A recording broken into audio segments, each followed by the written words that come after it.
সব বাংলাদেশের জনগণের চুরি করা টাকা। একদল লোক বাংলাদেশের অর্থ সম্পদ লুট করে সিঙ্গাপুরে বহুতল ভবন গড়ে তুলতে পেরেছে। এই টাকা দুবাইতে ট্রান্সফার করা হয়েছে, চিলিতে ট্রান্সফার করা হয়েছে, ব্রিটেনে এক মন্ত্রী শুধু 750 বাড়ি। কত বড় জমিদার! সব বাংলাদেশের জনগণের চুরি করা টাকা।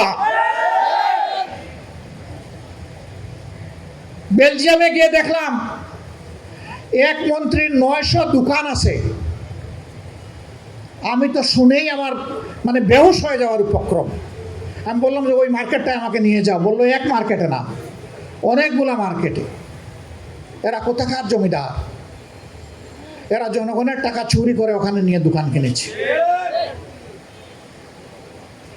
জুলাই স্লোগান ছিল উই ওয়ান্ট জাস্টিস। আমরা বৈষম্য চাই না, আমরা ন্যায় বিচার চাই। ন্যায় বিচারের জন্য বিচার বিভাগটা স্বাধীন হবে। এই সরকার হওয়ার আগে, নির্বাচন হওয়ার আগে সবাই চিৎকার দিলাম, বর্তমান সরকারি দল বলল, আমরা বললাম।